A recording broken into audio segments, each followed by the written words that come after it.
महानगरपालिकेच्या सार्वत्रिक निवडणुकीच्या पार्श्वभूमीवर आचारसंहिता कक्षाची स्थापना। आचारसंहिता कक्ष प्रमुखांसह 3 सहाय्यक अधिकारी नियुक्त। राज्य निवडणूक आयोगाने अहिल्यानगर महानगरपालिकेच्या निवडणुकीसाठी निवडणूक कार्यक्रम जाहीर केला आहे।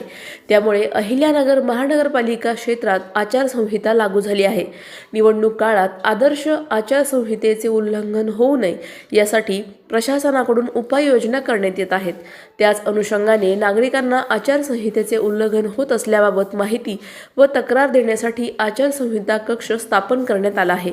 त्यासाठी उपजिल्हाधिकारी दर्जाच्या अधिकाऱ्यांची नियुक्ती करण्यात आल्याची माहिती मुख्य निवडणूक निर्णय अधिकारी तथा आयुक्त यशवंत डांगे यांनी दिली।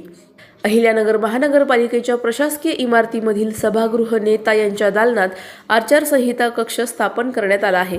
या कक्षाच्या प्रमुख म्हणून उपजिल्हाधिकारी श्रीमती सायली अशोक सोळंके यांची नियुक्ती करण्यात आली आहे। तसेच त्यांना सहाय्यक म्हणून नगर रचना विभागाचे रचना सहाय्यक जितेंद्र शेळके, अतिक्रमण निर्मूलन विभाग प्रमुख आदित्य बल्लाळ, क्षेत्रीय अधिकारी रिजवान शेख यांच्या नियुक्त्या करण्यात आल्या आहेत। निवडणुकीची आचारसंहिता निवडणूक कार्यक्रम जाहीर केलेल्या वेळेपासून व दिनांकापासून लागू झाली आहे।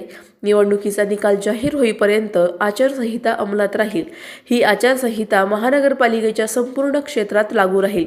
या क्षेत्रातील मतदारांवर प्रलोभन देणारी कोणतीही कृती अथवा घोषणा कोणत्याही मंत्री, खासदार, आमदार, नगरसेवक, इतर पदाधिकाऱ्यांना किंवा शासनाच्या विभागाला इतरत्र सुद्धा करता येणार नाही, असे राज्य निवडणूक आयोगाने स्पष्ट केले आहे। त्यामुळे महानगरपालिका क्षेत्रात आदर्श आचारसंहितेची कठोर अंमलबजावणी केली जाणार असल्याचे मुख्य निवडणूक निर्णय अधिकारी तथा आयुक्त यशवंत डांगे यांनी सांगितले।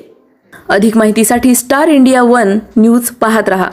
चॅनलला सबस्क्राइब करा आणि अशाच अपडेट्ससाठी बेल आयकॉन दाबा।